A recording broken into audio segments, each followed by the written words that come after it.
こんにちは、工具屋てっちゃんです。今日の工具屋てっちゃんがおすすめしますはこちら、ミルウォーキーさんの 12V で1/2分の1インパクト FIWF12-0C-JP という商品になります。今日はですね、こちらの商品の魅力をいつものように3つのポイントでご紹介します。まず1つ目は何といっても軽量コンパクトということです。今ですね、これ4アンペアのバッテリーがついた状態ですけれども、これで約 1.37kg という重量で、ここのヘッドですね、ヘッドの大きさも 124.5mm ということで、ここもね非常にコンパクトになっているということで、ポイント1つ目は軽量コンパクトということですね。そしてポイント2つ目はハイパワーということです。12V で軽量でコンパクトなのに最大トルクは339ニュートンということでですね、一般的な作業でしたらね、足回りも含めて十分使えるパワーだと思います。今日はですね、ミルウォーキーさんのショールームで動画撮らさせていただいておりますので、デモ機を使いながらね、そのパワーの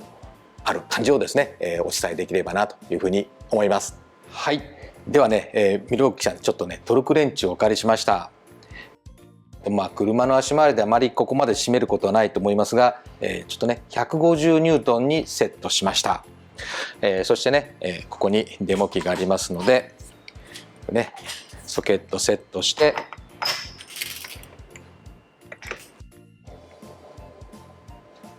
はい、150ニュートンで締めました。それではね、こちらのインパクトにつけて、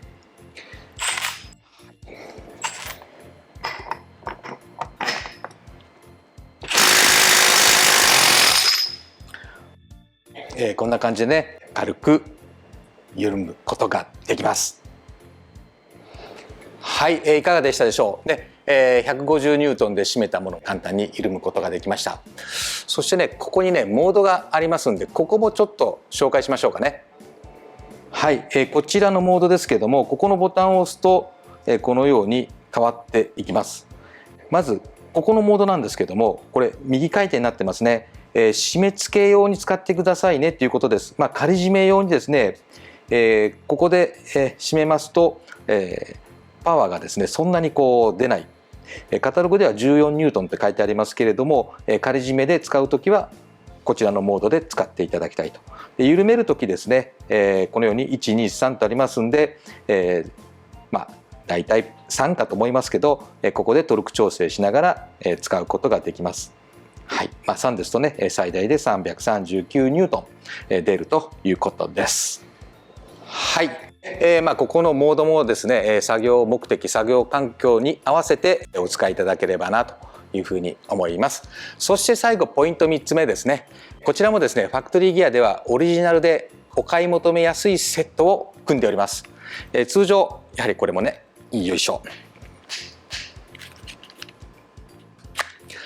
通常は本体のみになっております。ですけども、それに4アンペアのバッテリーと 12V の専用充電器、こちらの3つをセットにして、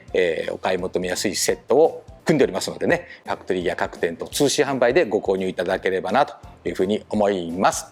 ということで、今日の工具屋てっちゃんがおすすめしますは、ミルウォーキーさんの 12V の1/2分の1インパクト M12FIWF0C-JP という商品でした。